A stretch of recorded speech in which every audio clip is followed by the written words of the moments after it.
Fala pessoal, tudo bem? Boa noite a todos. Boa noite a todos vocês que estão aí assistindo a essa live promovida pela ESO, comigo, professor Marlon Murari. Vocês que disponibilizaram aí uma hora do seu tempo para que a gente possa conversar, para que a gente possa bater um papo sobre a preparação para a carreira de analista e técnico dos Tribunais Regionais do Trabalho. Antes de mais nada, eu quero agradecer a ESO pelo convite, mais uma vez, fazer uma live para falar sobre concursos públicos. É muito legal, é muito gratificante. E eu também quero agradecer pela oportunidade que eu tenho de fazer parte do corpo docente dos cursos preparatórios para a carreira de tribunais regionais do trabalho, na área de direito do trabalho, aí, que é a minha disciplina chefe. Quero dizer para você também, que está aí me assistindo agora, que nesse momento que nós estamos conversando aqui, que nós estamos batendo um papo, tem um edital aberto de concurso de tribunal, que é o Tribunal Regional Federal da Terceira Região, tá? Então, para você que tem interesse em ter carreira em tribunal, essa é uma excelente oportunidade. Evidente que a cada tribunal varia o conteúdo exigido. Por exemplo, nos tribunais regionais do trabalho, o carro-chefe, as duas principais disciplinas, são as disciplinas de direito do trabalho e processo do trabalho. Já para tribunais regionais federais, isso muda, passa a ser o processo penal, o processo civil e civil. Mas as outras disciplinas, elas praticamente são iguais. Então, se você tem interesse, é uma excelente oportunidade de preparação. Lembrando que a ESO tem cursos preparatórios para esse tribunal também. Então fique de olho, entre no site e se informe melhor. Tenho certeza que você vai encontrar aí um curso que te agrade, que atenda aos seus interesses, beleza? Bom, o que me foi proposto hoje pela ESO foi falar sobre atualidades e desafios no direito do trabalho, né? E a preparação para o cargo de analista e técnico judiciário dos tribunais regionais do trabalho. Antes, porém, eu gostaria, você me permite, uns segundinhos para me apresentar. O meu nome é Marlon Murari, né? Eu gosto de ser chamado professor Marlon Murari aí pelos meus alunos. Eu sou oficial de justiça do Tribunal Regional do Trabalho da 15ª Região, né? Comecei como oficial de justiça no Tribunal Regional do Trabalho da 2ª Região. E sobre isso eu sempre falo em cursos, em palestras, em aulas, que quando a gente vai prestar um concurso de Tribunal Regional do Trabalho, ou Tribunal Regional Federal, ou qualquer outro Tribunal Regional Eleitoral, que é um concurso também que pode sair, inclusive unificado, nós não temos que pensar exatamente no local onde está. Isso é possível que você faça uma remoção, uma redistribuição posteriormente. Então veja o meu caso, eu comecei no Tribunal Regional do Trabalho da 2ª Região, que é em São Paulo, e depois, com o tempo, eu me redistribuí para o Tribunal Regional do Trabalho da 15ª Região, que abrange Campinas e as cidades do interior. Como eu sou interiorano, eu optei por fazer essa troca e voltar para o interior do estado de São Paulo. Isso foi possível, né? Graças às regras vigentes na legislação. Ok? Então fica essa dica aí. Eu sou oficial de justiça do TRT da 15ª Região, eu sou mestre em Direito, sou especialista em Direito das Obrigações, sou especialista em avaliações patrimoniais, que é o que eu faço enquanto oficial de justiça, faço muita avaliação patrimonial de bem imóveis, né? Veículos, motos, até mesmo embarcações ou aeronaves. Faço muita avaliação de bens imóveis, casas, apartamentos, terrenos, propriedades rurais. Então eu sou especialista também nessa área. Sou professor de pós-graduações, como professor convidado em algumas pós-graduações. Também sou professor de cursos preparatórios para concursos públicos e também exames da OAB, né, que é uma área que eu gosto muito, preparar aí o candidato tanto para a primeira como para a segunda fase. Hoje a minha ênfase maior é na segunda fase dos exames da OAB. E também sou professor aqui na ESO, né, como eu já disse, nos cursos preparatórios para as carreiras de tribunais. Faço um convite a você, peço licença ao pessoal da ESO para te fazer um convite para seguir o meu Instagram, Prof. Marlon Murari. lá eu sempre coloco as publicações da ESO também, eu reposto, e também coloco publicações sobre concursos públicos, atualizações de leis, que é sobre isso que nós vamos falar hoje.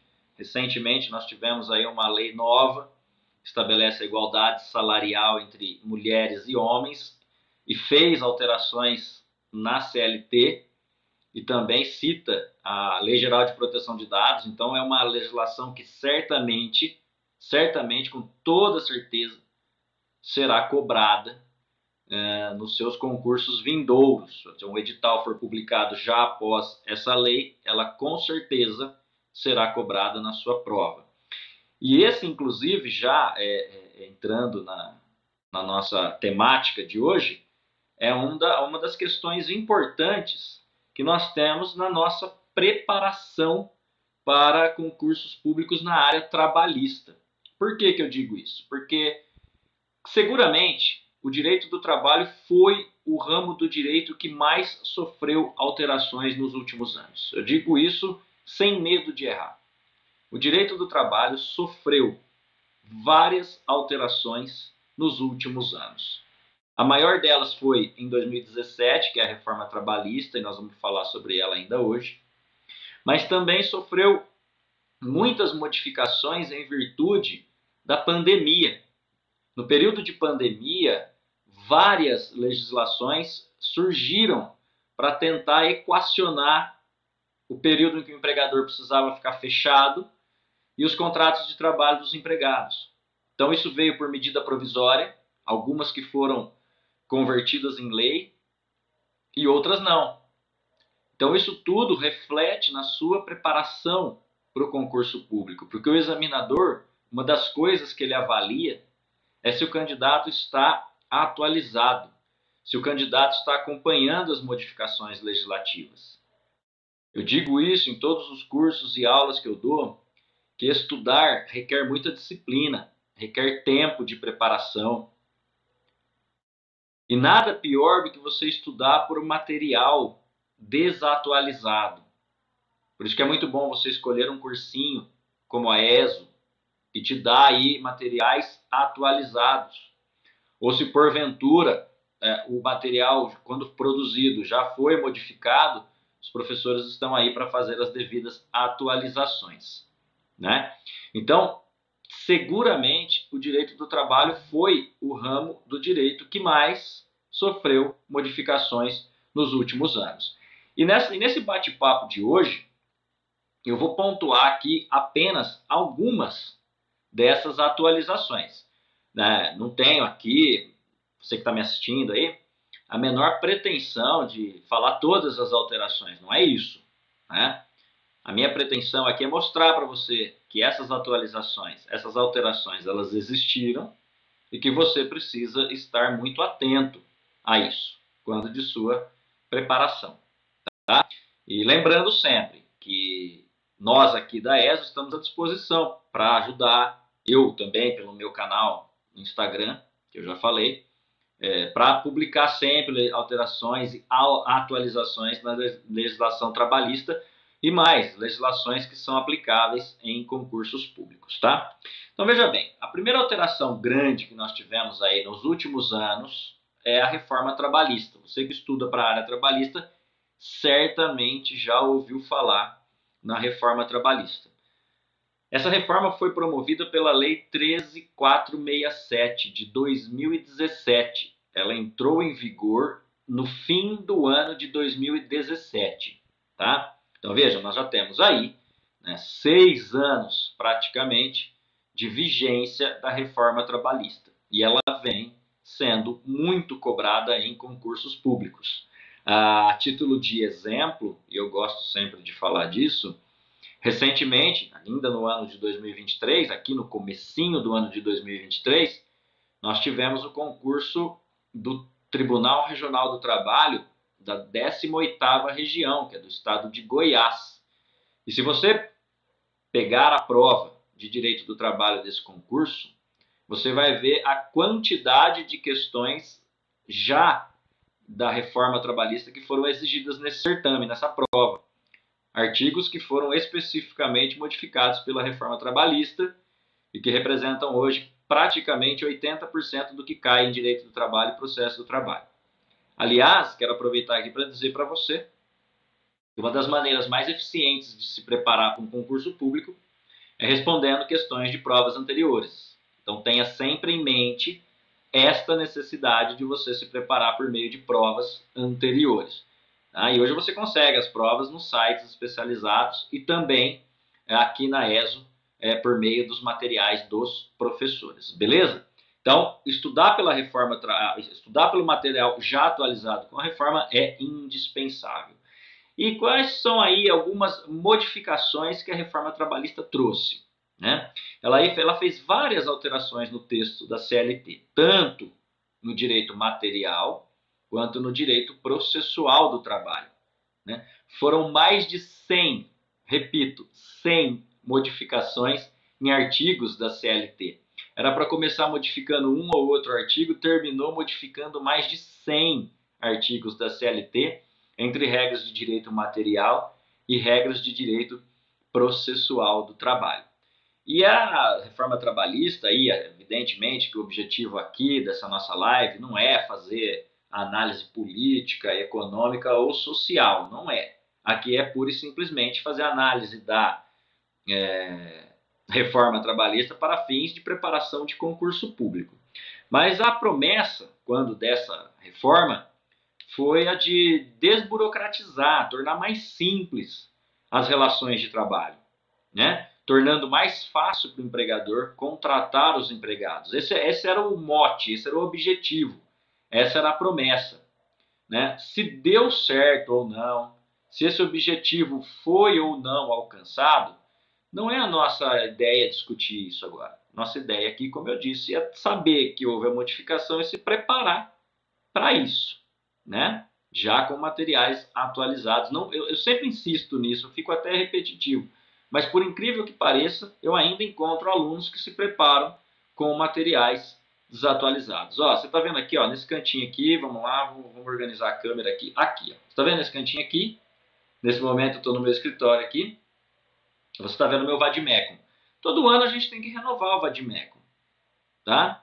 Você compra um vademecum atualizado. Ah, professor Marlon, a grana está curta, já comprei o cursinho, a grana está curta. Então o que você faz? Você atualiza o seu vademecum. Eu me lembro bem quando eu era estudante, concurseiro, que a grana estava curta, eu atualizava o meu vademecum. Então tudo que saía, né, ou eu anotava, ou eu imprimia quando dava e colocava ali as modificações legislativas, as atualizações dentro do meu código, do meu vademecum, para que eu pudesse estudar. E eu riscava, né, aqueles artigos que haviam sido modificados para nem perder tempo, nem correr o risco de ler algo que não vale mais. Então, se você está aí com a sua grana curta, não está dando para comprar um vademecum novo, que realmente o preço está bem salgado, faça as atualizações. Entre nos sites do planalto.gov.br, veja as leis que interessam, que foram modificadas ou que modificaram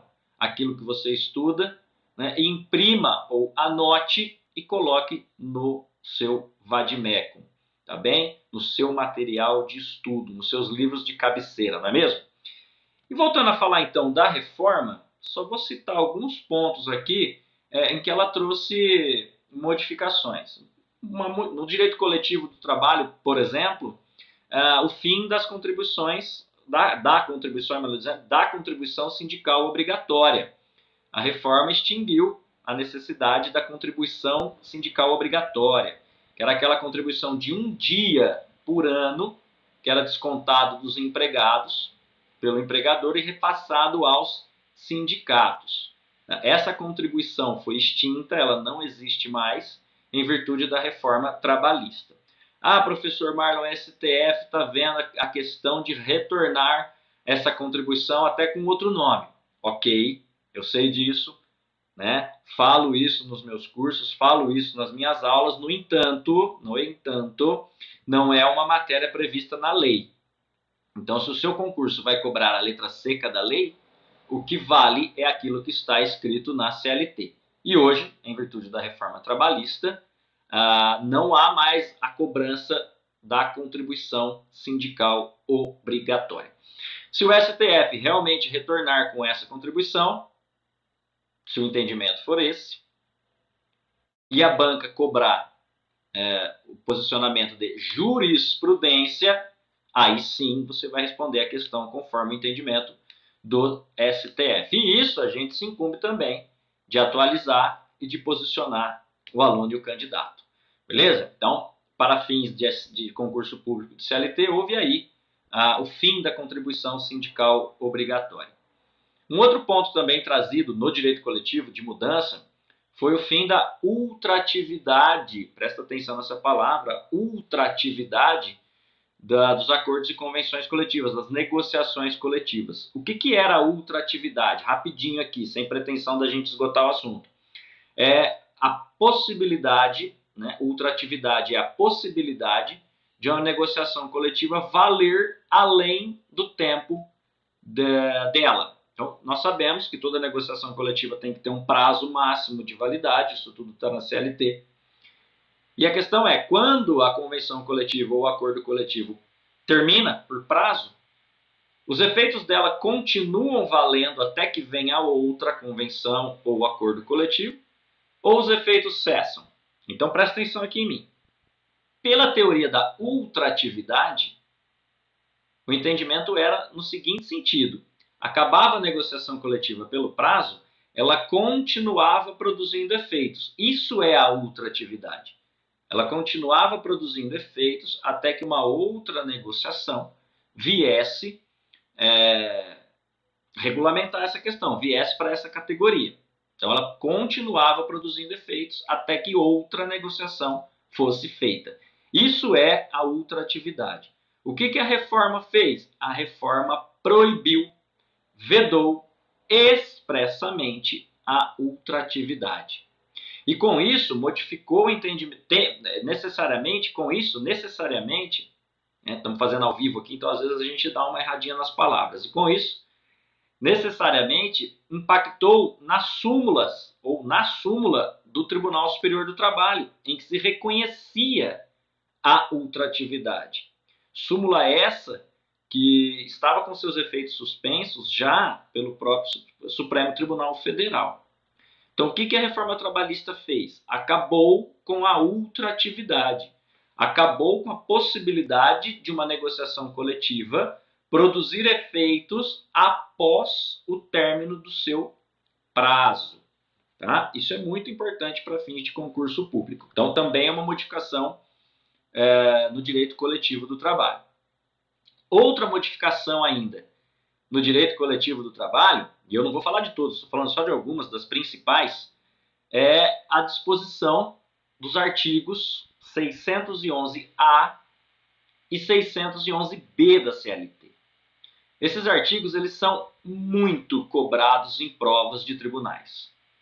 Por quê? Porque pela reforma eles foram inseridos, olha só, 611-A e 611-B, então foram artigos que foram inseridos na CLT, eles não existiam. E o que eles trouxeram de novidade, o 611-A? A possibilidade do negociado prevalecer sobre o legislado, ou seja, aquilo que as partes estabelecerem em negociação coletiva, ou acordo coletivo ou convenção coletiva, que são as espécies de negociação coletiva, prevalecem sobre o legislado naquilo que está estabelecido no artigo 611-A da CLT. Então, as partes podem negociar, quando eu digo as partes, eu digo sindicato de empregado e empregador ou sindicato de empregador, tá certo? As partes podem negociar diretamente sobre aqueles assuntos que estão lá no 611-A da CLT. E uma vez negociado, uma vez estabelecidas as regras, elas prevalecem em relação à lei, ao legislado. Isso é muito importante. Isso é uma tendência de flexibilização das leis trabalhistas. Por sua vez, o 611-B da CLT estabelece aquilo que não pode ser objeto de negociação. E é praticamente uma repetição do artigo 7º da Constituição Federal, que estabelece ali os direitos fundamentais dos empregados, dos trabalhadores urbanos e rurais. Então é muito importante você estudar, você até decorar em algumas situações o disposto nesses dois artigos que são muito importantes, tá bem? Ainda, falando da reforma trabalhista, agora no campo do direito individual do trabalho, houve aí a previsão expressa da contratação do trabalhador autônomo sem vínculo empregatício. Isso está no artigo 442B de bola da CLT. Notem, mais um artigo que foi inserido na CLT. Ele não existia, então ele foi colocado na CLT por meio com a reforma trabalhista, para dizer que a contratação do trabalhador autônomo sem vínculo empregatício é possível. E isso vem sendo cobrado nas provas. A CLT não possuía essa previsão expressa. Na CLT nós temos a questão dos requisitos da relação de emprego, né, previstos ali nos artigos 2º, parte final, e 3º da CLT. E uma vez reconhecidos, o sujeito é considerado empregado. Nas questões do autônomo, a gente precisa observar se os requisitos estão ou não presentes para dizer se é empregado ou se é um outro tipo de prestador de serviço. O que a CLT fez foi dizer que há possibilidade, melhor dizendo, de contratar um trabalhador autônomo sem vínculo empregatício. E ela previu isso expressamente no artigo 442B de bola. Tá certo? Ainda, nós tivemos várias modificações no artigo 4º da CLT, e modificações essas que dizem respeito ao tempo à disposição do empregador, inclusive com menção expressa do que o empregado pode fazer, né, e que isso não vai ser considerado tempo à disposição, como, por exemplo, se o empregado opta, se ele escolhe, empregado escolhe, depois que terminou a sua jornada, ficar um pouco mais dentro do empregador ali, do prédio do empregador, do prédio físico do empregador, para lanchar antes de ir para a faculdade, por exemplo, isso não é tempo à disposição. Se ele resolve participar de um grupo de leitura promovido pelo empregador após o expediente, voluntariamente, se o empregado quer, por vontade própria, participar disso, isso não é tempo à disposição. Se ele resolve ficar no empregador para tomar um banho, se arrumar para ir para um outro compromisso, para uma faculdade, como já disse, para a igreja, o que quer que seja, isso não é tempo à disposição. Até mesmo, pessoal, a troca de roupa para começar a trabalhar não é mais tempo à disposição, desde que a troca de roupa não seja uma determinação do empregador. Se for uma determinação do empregador, uma obrigação imposta pelo empregador, aí passa a ser tempo à disposição. E onde está isso? Isso tudo está no parágrafo 2º, lá do artigo 4º, de leitura obrigatória. Obrigatória. Ele diz claramente que não é tempo à disposição do empregador, entre outras, e aí ele vai mencionar várias situações aí, né? Então, veja bem, essas modificações, principalmente essas modificações expressas, esses itens que estão expressos na sua CLT, você precisa estudar, precisa muitas vezes ter isso decorado, porque isso é objeto de pergunta. Por exemplo, aqui, ele diz, por não se considerar tempo à disposição do empregador, eu estou lendo, obviamente, não será computado como período extraordinário que exceder a jornada normal, ainda que ultrapasse o limite de 5 minutos, tá? Isso a gente tem no nosso curso, eu falo o que é esse limite de 5 minutos. Quando o empregado, por escolha própria, ou seja, ele quis buscar proteção pessoal em caso de insegurança nas vias públicas ou más condições climáticas, bem como adentrar ou permanecer nas dependências do empregador para exercer atividades particulares. Então ele quis ficar dentro das dependências do empregador para exercer algumas atividades, entre outras aqui, práticas religiosas, descanso, lazer, estudo, alimentação, relacionamento social, higiene pessoal e troca de uniforme quando não for obrigado a realizar a troca na empresa. Então veja só, imagine a seguinte situação aqui, o empregado quis ficar na empresa porque o local onde a empresa está instalada é um local um pouco perigoso para ele ficar no ponto de ônibus. Então ele resolveu ficar dentro da empresa, né? Até chegar próximo ao horário do ônibus, aí ele sai, para evitar ser assaltado, enfim, sofrer alguma alguma questão aí de insegurança. Isso não é tempo à disposição. E por não ser tempo à disposição, evidentemente não vai entrar na jornada. Também por más condições climáticas. Então, veja, está chovendo muito, você resolve ficar dentro da empresa, ao invés de ficar no ponto de ônibus esperando ali. Também não é tempo à disposição. E não é tempo à disposição esse rol que eu acabei de ler, alimentação, lazer, atividade de relacionamento social. Isso tudo não existia. Isso foi modificado agora por meio da reforma trabalhista. O parágrafo 2º da CLT inteiro foi inserido pela reforma trabalhista. Tá certo?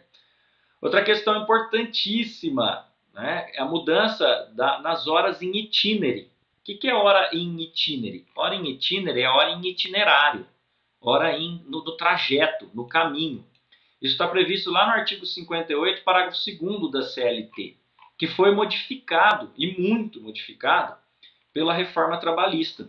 Para dizer o que hoje? Para dizer o seguinte: o tempo despendido pelo empregado, desde a sua residência até a efetiva ocupação no posto de trabalho, para o seu retorno, caminhando ou por qualquer meio de transporte, inclusive fornecido pelo empregador, não será computado. Não será computado na jornada de trabalho, por não ser tempo à disposição.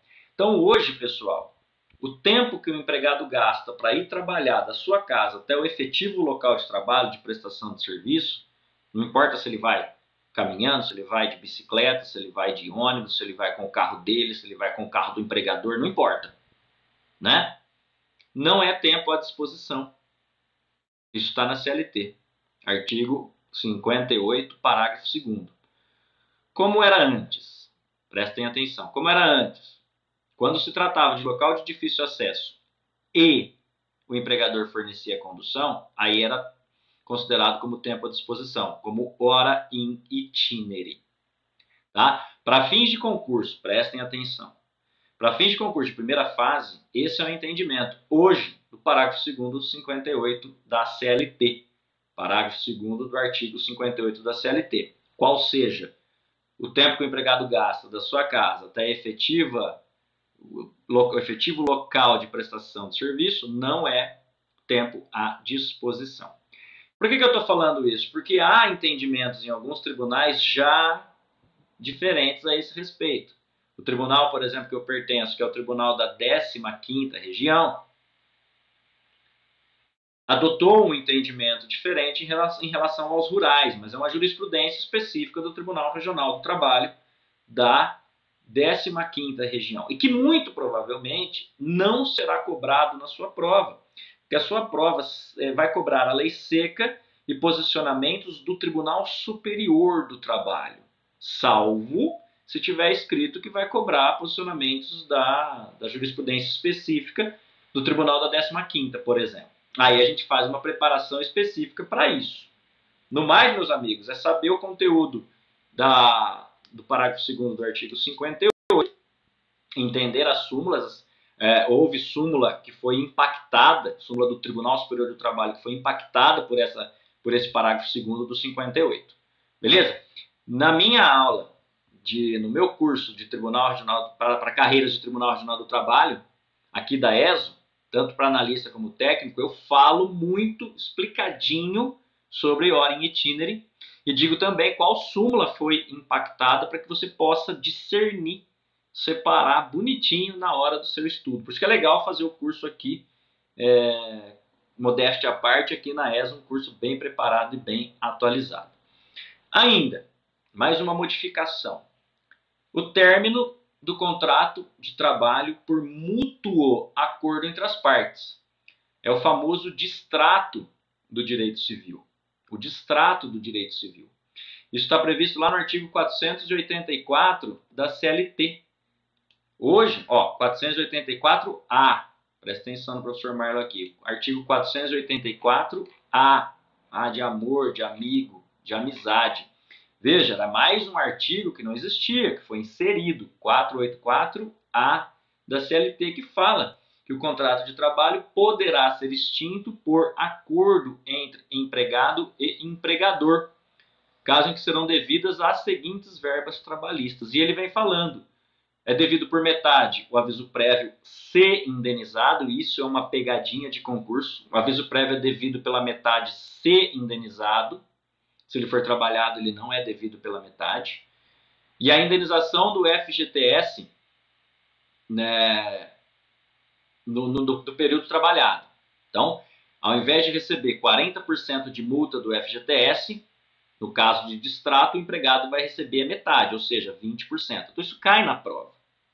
E na integralidade, as demais verbas trabalhistas. Então, qual é a pegadinha? No caso de distrato, o empregado vai receber metade do aviso prévio, se indenizado, e metade da multa do FGTS. Então, o resto ele vai receber na integralidade. Então, férias proporcionais, 13º proporcional, tudo isso ele vai receber na integralidade. Não vai ter direito a entrar no seguro-desemprego, porque ele não foi dispensado, houve aí um mútuo acordo. Então, isso tudo a gente tem que entender e é uma modificação que vem sendo bastante cobrada. Ainda, que mais que nós temos? Olha, tudo isso ainda em relação à reforma trabalhista. A possibilidade do parcelamento das férias em até 3 períodos, isso não existia. Isso está no artigo 134, parágrafo 1º da CLT. Então, o artigo 134, parágrafo 1º, vem falar que hoje, depois da reforma trabalhista, ou seja, depois de 2017, as férias poderão ser parceladas em até 3 períodos. Antes, as férias só podiam ser parceladas em 2 períodos. Então, isso foi uma modificação muito importante que vem sendo cobrada nas provas. E não é só isso que você tem que saber. Você tem que saber também a quantidade de dias, porque isso também é muito cobrado, tá? Então, olha só o que fala o parágrafo 1º do artigo 134. Toma nota aí quem está pontuando essas alterações já para montar um material de estudo. Ó. Desde que haja concordância do empregado, as férias poderão ser usufruídas em até 3 períodos. 3. Antes era 2, agora são 3 períodos. Sendo que um deles não poderá ser inferior a 14 dias corridos. Veja bem, um desses 3 períodos, não pode ser inferior a 14 dias corridos. E os demais não poderão ser inferiores a 5 dias corridos cada um. Pegou? Olha quanta coisa que você tem que saber. Você tem que saber primeiro que houve a modificação. Antes eram 2 períodos, agora são 3.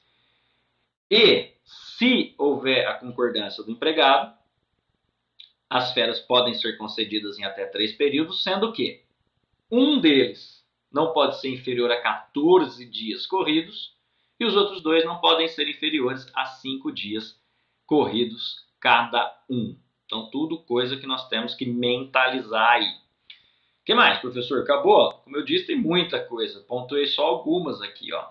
Uma das modificações mais importantes, a previsão do trabalho remoto na CLT. Foi inserido um capítulo 2A, A de amor, de amigo, de amizade na CLT. Capítulo 2A, toma nota aí para poder estudar, para falar sobre o trabalho remoto, ou teletrabalho, ou home office, como preferirem. E aí com regras específicas do trabalho remoto. E essa questão do trabalho remoto também em leis esparsas, como nós vamos ver daqui a pouco. Então é muito importante ler esse capítulo 2A da CLT na sua preparação para concursos públicos, ok? Muito bem. O que mais que eu tenho aqui? Foi criado também no parágrafo único do artigo 444 da CLT a figura do empregado hipersuficiente. Nós sempre falamos que o empregado é hipossuficiente, ou seja, o empregado é a parte mais fraca na relação de emprego. Ele é a parte mais fraca em relação ao empregador. O empregador é mais forte economicamente falando. E o empregado é a parte mais fraca, hipossuficiente economicamente falando. O que a reforma trabalhista trouxe? Trouxe a figura de um empregado hipersuficiente. Mas quem é essa pessoa? É o empregado que está previsto no parágrafo único do artigo 444, que foi inserido também com a reforma. Ele não existia, ele foi inserido aí.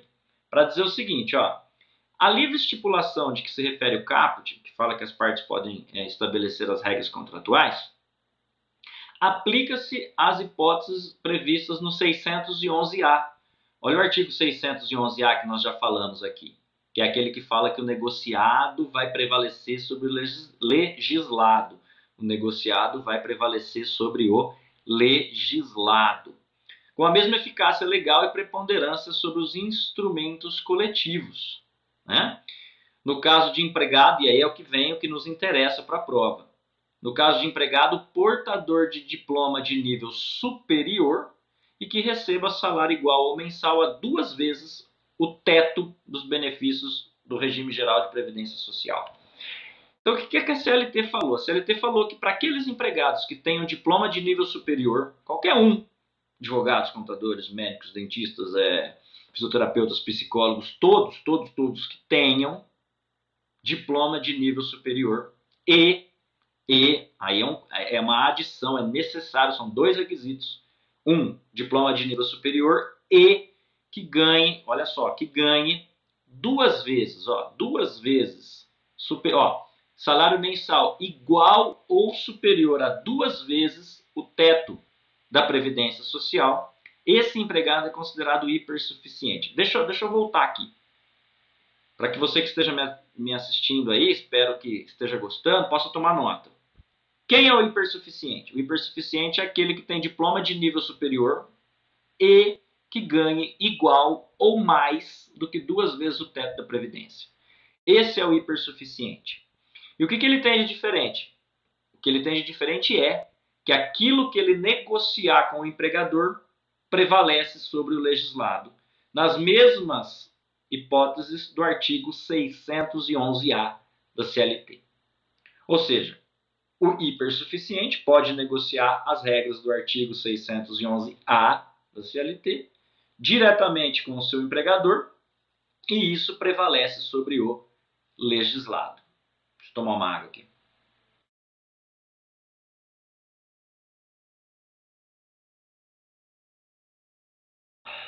Entenderam? Muito bem. Vamos olhar a palavra aqui e voltar aqui para a nossa live. Então, o hipersuficiente vem sendo cobrado e os requisitos é que vêm sendo cobrados, né? Ele tem que ser portador de diploma de nível superior. Então, se na tua prova o examinador quiser colocar uma pegadinha, ele coloca assim, diploma de nível técnico e superior. Tá errado, porque a lei não fala em técnico, a lei fala só em superior. Então já fica errado. A lei fala em salário igual ou superior a 2 vezes o teto do RGPS, do Regime Geral da Previdência Social. Então, se na prova colocar igual ou superior a 3 vezes, está errado. Tá bem? Tirar o igual, colocar só superior, também fica errado. Então, é isso que a gente tem que olhar quando a gente vai fazer a preparação, olhar as pegadinhas, fazer anotações, fazer resumo da lei, se for o caso, fazer resumo do tópico, se for o caso. Isso tudo eu falo nas minhas aulas, inclusive nesse tema. Esse tema é abordado lá no curso aí de preparação para carreiras de tribunal. Eu falo sobre a necessidade também de você fazer resumos, apontamentos, enfim, fazer uma preparação bem legal, tá certo? E aí, a nossa última menção de modificação trazida pela reforma não é a última modificação, longe disso. Como eu disse, nós tivemos mais de 100 modificações na CLT. Essa é que eu vou falar apenas para essa live, deixando mais um gostinho aí de uma outra live para a gente falar mais, se for o caso, né? Aí vai depender das reais necessidades aí de vocês e da ESO também. Mas a última que eu vou mencionar é a inclusão na CLT do contrato de trabalho intermitente. O que é o contrato de trabalho intermitente, pessoal? É o contrato também conhecido como 0 hora, o contrato on demand, enfim, self-contract, ou seja, o empregado só vai ser chamado para trabalhar se houver necessidade do empregador. Esse contrato é comum nos Estados Unidos, é comum na Inglaterra, mas ele não existia previsão expressa no Brasil. É aquele contrato em que o empregado só vai ganhar se ele trabalhar. Ele continua sendo empregado, mas ele só vai ganhar se ele trabalhar. Quebra um pouco do requisito da relação de emprego, que é o requisito da continuidade, da habitualidade ou da frequência, né? Que é a mesma coisa. Então, o empregado pode, de repente, num mês ser chamado para trabalhar 2 ou 3 vezes, e ainda assim ele é empregado, mas ele vai receber proporcionalmente às horas trabalhadas. Então vai fazer um cálculo de quantas horas ele trabalhou, e aí o empregador vai pagar proporcionalmente o salário, as férias, o 13º, as contribuições previdenciárias, depósito de FGTS e por aí afora, né? O público-alvo desse tipo de contrato, por exemplo, são garçons, em que de repente, imagine que você tenha um buffet, e aí você realiza festas, casamentos e por aí afora. Você não precisa de muitos garçons durante o mês, mas no fim de semana você precisa de um volume maior. Então você pode ter alguns efetivos contratados normalmente e outros contratados por período intermitente, contrato de trabalho intermitente. E aí você vai chamar esses empregados quando houver necessidade. E a CLT estabelece algumas regras do convite pelo empregador, do prazo de aceitação, enfim, uma série de regrinhas que você precisa saber e que estão na sua prova e que provavelmente estarão também, que estão na sua CLT, melhor dizendo, e que provavelmente estarão no seu concurso público. Beleza? Então são essas as modificações aí simples, né, resumidas, que eu resolvi trazer na live de hoje, promovidas pela reforma trabalhista. Mas são só essas? Não. Além da reforma trabalhista, existem também outras modificações legislativas e que impactaram no direito do trabalho, não diretamente na CLT ou até mesmo diretamente na CLT. Beleza? Então, por exemplo, qual que eu trouxe aqui para nós? Por exemplo, a Lei da Liberdade Econômica. A Lei da Liberdade Econômica é a Lei 13.874 de 2019. É uma lei mais abrangente, ela fala sobre liberdade econômica, então ela traz regras de desburocratização de empresas e tal. Mas ela trouxe modificações relevantes nas relações de trabalho, como por exemplo, a dispensa de alvará para atividades de baixo risco, a simplificação de algumas burocracias para a empresa, como por exemplo, o registro de empregados, ampliou o prazo para o registro de empregados, para ficar mais fácil para o empregador, ter um prazo maior, criou a carteira de trabalho digital, hoje o registro pode ser digitalizado, entre outras, tá? Então é importante que você conheça também essa legislação e o que é específico dela que pode cair na sua prova. De novo, no nosso curso de preparação para carreiras de tribunais, eu falo sobre esse assunto especificamente. E algumas modificações que existiram no período de pandemia. Aqui, pessoal, na pandemia, nós tivemos inúmeras modificações legislativas em todos os campos. No direito do trabalho não foi diferente. Algumas vieram por medida provisória, que depois viraram leis. Algumas medidas provisórias não viraram lei, não foram convertidas em lei. E outras já vieram por meio de lei mesmo, né? E essas estão aí e vão ser cobradas ou podem ser cobradas na sua prova. A maioria desses regramentos, principalmente as medidas provisórias, vinham com o objetivo, como eu já falei, de equilibrar a balança, ou seja, o empregador tinha que ficar fechado. Mas se ele mandar embora os empregados, eu tinha dois problemas, ele fechado, mandar embora os empregados. Então o objetivo aí é criar um mecanismo que possibilitasse os empregadores permanecerem fechados, né, e não ganharem, né, não exercerem as atividades, mas também manter os postos de trabalho, não mandar os empregados embora. Então, a maioria desses regramentos vieram com esse objetivo, tá? Então, aqui eu posso citar, por exemplo, a medida provisória 936 de 2000, que ela criou o Programa Emergencial de Manutenção do Emprego e da Renda. E essa medida provisória 936 de 2000, depois ela foi convertida na Lei 14.020 de 2000, que também, né, eu quero deixar claro aqui, a Lei 14.020 de 2000 é fruto da conversão da medida provisória 936 de 2020, e ela fala, por exemplo, da redução proporcional de jornada de trabalho e salário, e da redução proporcional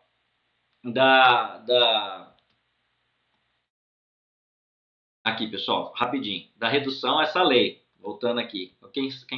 Quem sabe faz ao vivo, né? Então a gente vai acompanhando aqui, às vezes se perde. Então a Lei 14.020 de 2020 fala da redução proporcional de jornada de trabalho e salário. Agora sim, qual é o objetivo dessa lei? Possibilitar ao empregador fazer a redução da jornada de trabalho e também dos salários. A Constituição prevê isso, mas fala que precisa de negociação coletiva. Esta lei veio criar outras possibilidades para que o empregador possa, tanto que ela foi, a medida provisória 936 foi convertida em lei, para que o empregador possa reduzir o salário, reduzir a jornada e, consequentemente, reduzir os salários.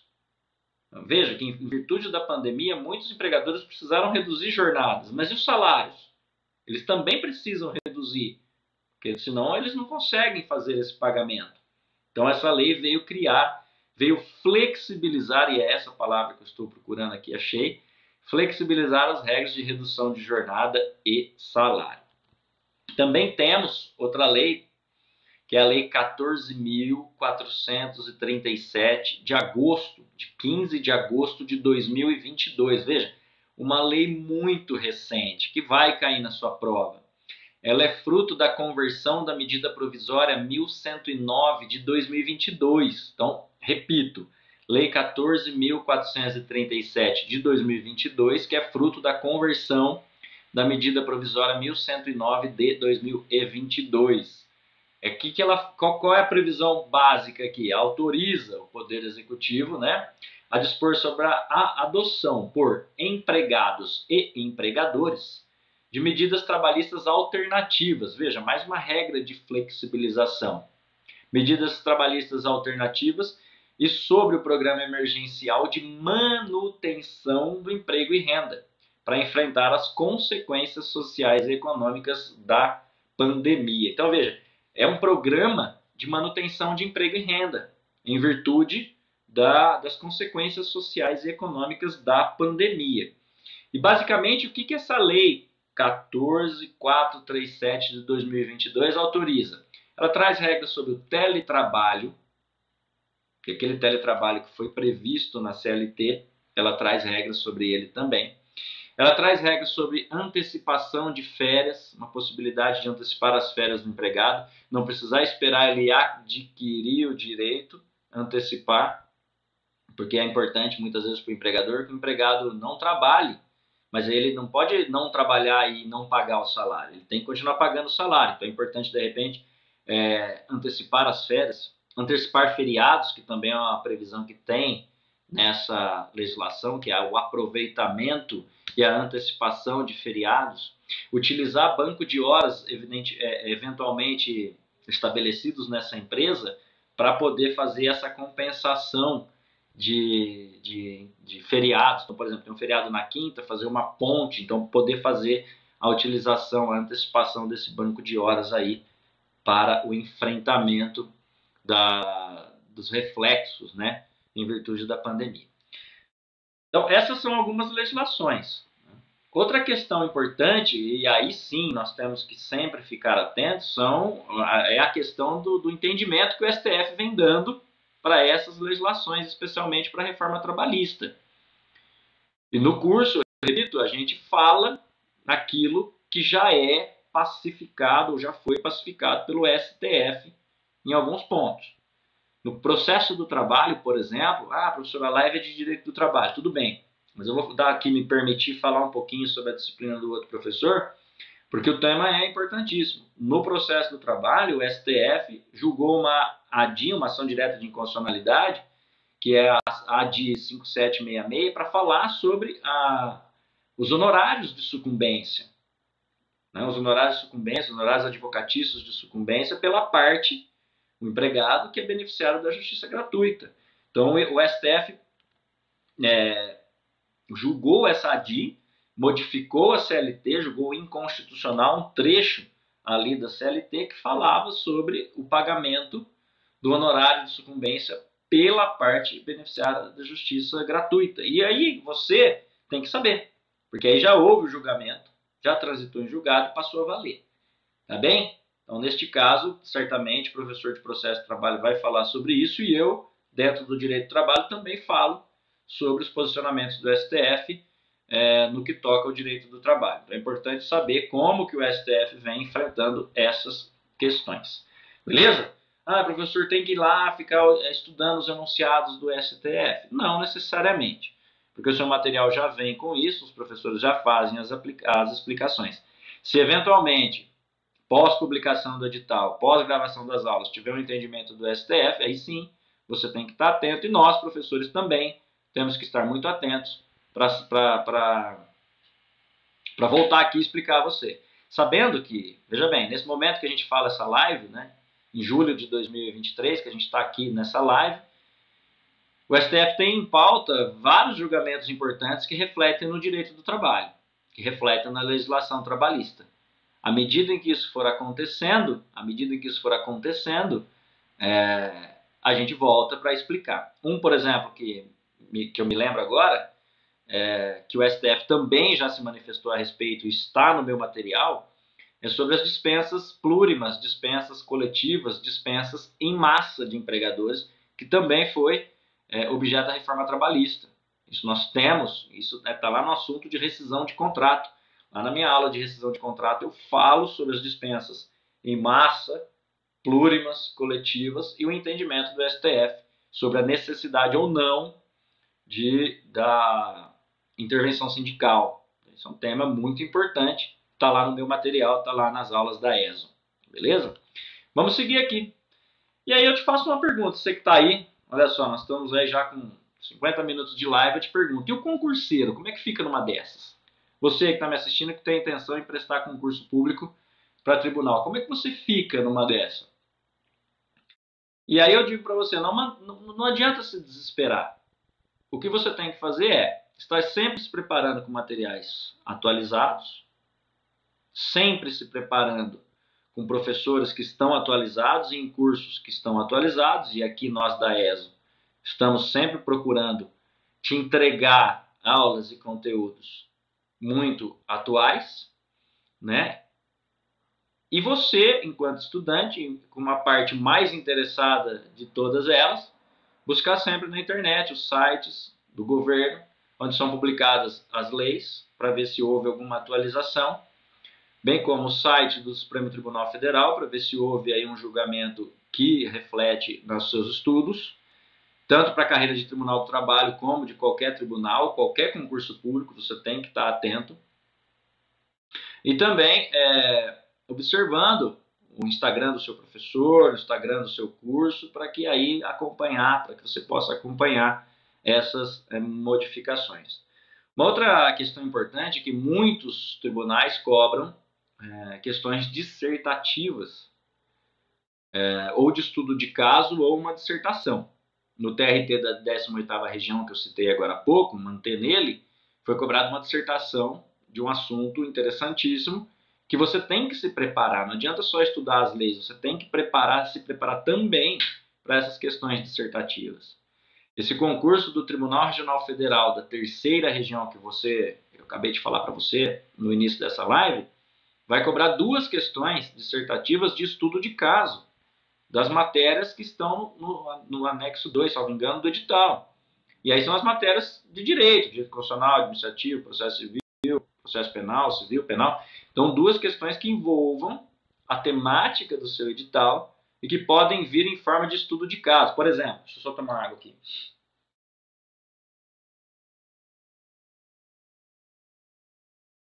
Por exemplo, puxar a sardinha para o meu lado aqui, para o cargo de oficial de justiça do Tribunal Regional Federal da terceira região. Então ele vai te dar um caso concreto, por exemplo, o oficial de justiça se dirigiu até o local de uma diligência para cumprir um mandado de penhora e lá chegando identificou que se tratava de um imóvel onde existia a residência do executado e da sua família, que era um imóvel de médio para baixo valor, em que se constatou que o executado, o devedor, morava com sua família, sua esposa e 3 filhos. Diante dessa situação, como oficial de justiça, o que você faria? Então veja, isso é um estudo de caso. Você necessariamente vai ter que transitar pela questão da execução, falar um pouco da execução, falar também da impenhorabilidade do bem de família, citar alguns dispositivos constitucionais na sua resposta. Veja, fiz uma construção simplista aqui, para dizer no final da sua resposta que o bem não pode ser penhorado por se tratar de bem de família. Você tem que treinar para fazer isso. Isso é um treinamento específico para responder questões dissertativas. Então não adianta focar só nas questões objetivas e deixar de lado as dissertativas, porque inclusive elas te fazem subir muito a sua nota, beleza? Mas já fica aqui o convite, de repente, para você sugerir para o pessoal da ESO, né, para o pedagógico da ESO, que provavelmente está nos assistindo aqui, para que a gente grave uma live sobre questões dissertativas de concurso. Por que não? Questões dissertativas de concurso. Já fica aqui uma sugestão. Beleza pura? E aí, quais são aí, já fechando a nossa live de hoje, muito agradecido por você ficar comigo até agora. Quais são aí os desafios, as atualidades no direito do trabalho? A flexibilização das relações de trabalho. Flexibilizar é dar uma interpretação mais flexível à legislação, que é o que fez, por exemplo, as férias. Eu podia parcelar em 2 períodos, agora posso fracionar em 3 períodos. Isso é flexibilizar. Diferente de desregulamentar. Desregulamentar é tirar direitos. Isso é vedado, isso é proibido, né? Até porque muitos ou alguns direitos trabalhistas estão previstos no artigo 7º da Constituição e são considerados pelos constitucionalistas como cláusulas pétreas. Então, flexibilização é sempre um assunto importante e o próprio STF vem reconhecendo, por exemplo, várias formas de flexibilização trabalhista, principalmente na questão da terceirização. Tá? Quando a gente fala em flexibilização, nós também temos que lembrar novas novas formas de trabalho, como trabalho remoto, que nós já citamos, trabalho por aplicativos, que é o gig economy, enfim, modalidades aí que representam desafios para a regulamentação trabalhista.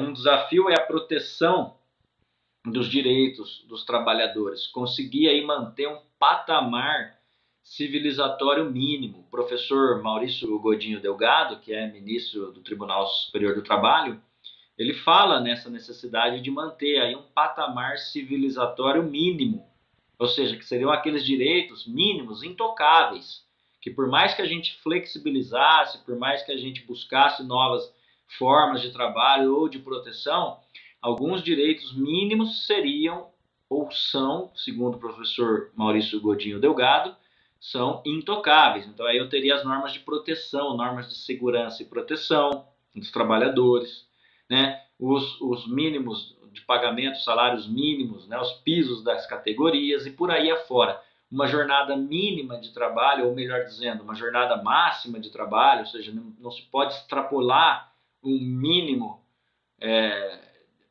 não se poderia extrapolar aí um máximo de jornada, né? Enfim, ter em mente eu quero que você pense, você que está me assistindo, ter em mente um núcleo de direitos trabalhistas que não poderiam ser reduzidos ou modificados jamais. Aí, jornada de trabalho, normas de proteção, salário mínimo, questões também como, por exemplo, o combate ao assédio no meio ambiente de trabalho, o combate ao trabalho escravo. Vejam quantas questões que você acompanha isso no dia a dia.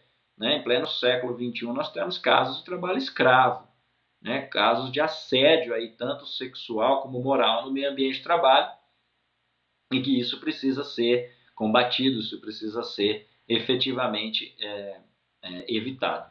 Também tem questões de terceirização, e aqui o STF já também bateu o martelo para dizer que as terceirizações são constitucionais, os tomadores de serviço podem terceirizar, inclusive na atividade fim, né? Isso tem súmula específica do TST que foi impactada, que é a 331, que foi impactada por essa decisão do STF, então a gente tem que ter em mente isso na hora de estudar. A lei que fala, a lei do trabalho temporário, que é a lei 6.019, ela foi modificada para estabelecer a terceirização e o STF já reconheceu a validade desses dispositivos e lá quando a gente fala de terceirização eu volto para falar dessa lei também especificamente, tá? E também tenho aqui o impacto isso tudo eu estou falando em termos de atualidade, né? O impacto da inteligência artificial e da automação no direito do trabalho. A máquina vai ou não vai tomar o o lugar do homem nos meios de produção. Há trabalhos em que a máquina pode fazer, há trabalhos que a máquina não pode fazer, e o direito do trabalho precisa estar preparado, precisa estar atento a isso. Nós temos na Constituição uma regra específica que fala, que proíbe, que veda a automação do trabalho.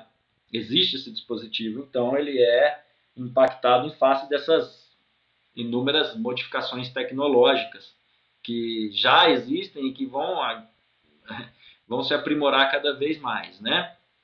Também temos aí, por exemplo, questões de novos modelos de negócio, plataformas digitais, como por exemplo, aqui, citar algumas sem fazer propaganda: Uber, Airbnb, iFood, 99 Táxi, essas situações de novas plataformas, novos modelos de negócio e os trabalhadores. Essa é uma das discussões mais atuais que tem. Inclusive, ela pode vir no seu concurso do TRF3 na forma de uma questão dissertativa, de um estudo de caso.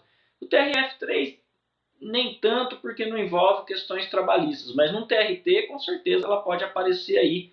Novas formas de trabalho, proteção dos trabalhadores, requisitos da relação de emprego nessas plataformas. O STF está para julgar alguma coisa sobre a existência do vínculo empregatício. O TST já tem julgados sobre a existência do vínculo empregatício nessas plataformas, enfim, mas não tem essa. São julgados de turmas do TST, não é algo uniforme, mas vai ser em breve, então a gente tem que estar atento, e a gente está atento.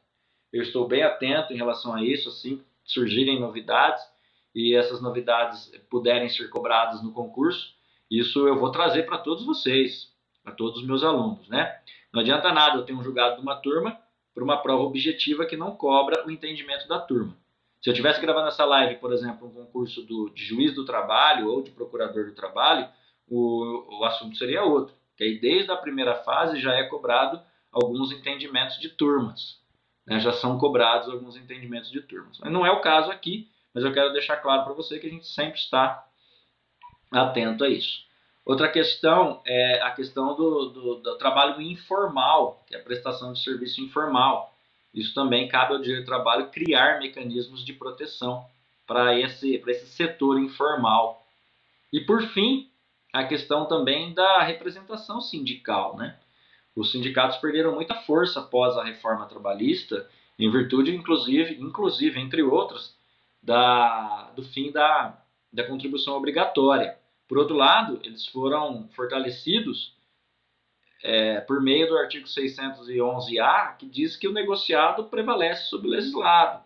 Então, qual é o novo papel? Qual é o papel do sindicato frente a esse novo direito do trabalho? Nós podemos discutir sobre isso. Qual é o papel do sindicato nesse novo cenário do direito do trabalho? Ah, professor, isso não é um tema da minha questão objetiva. Não, mas pode ser, repito, tema para a sua dissertação. Qual é o papel, por exemplo, do sindicato frente ao novo direito do trabalho? Trabalho em plataformas, gig economy, trabalho por aplicativo, subordinação, como é que o sindicato pode atuar para proteger as categorias que trabalham ou que são impactadas por essas novas formas de trabalho. Beleza, pessoal? Olha só, até estourei um pouquinho o meu tempo, mas a gente vai falando, né? Eu vou falando e me empolgo, é muito assunto, eu ficaria aqui mais 1 hora, 2 horas, se assim fosse o caso. Então eu quero finalizar agradecendo você que ficou aí até o fim para ouvir esse nosso bate-papo sobre os desafios do direito do trabalho e os impactos nos concursos públicos, né? O papel da preparação aí do candidato. Quero agradecer muito também ao pessoal da ESO que me convidou e quero deixar novamente o convite para você me seguir lá no Instagram, @profmarlonmurari, para que a gente possa falar sobre o concurso público, beleza? Um grande abraço, bom descanso e até a próxima.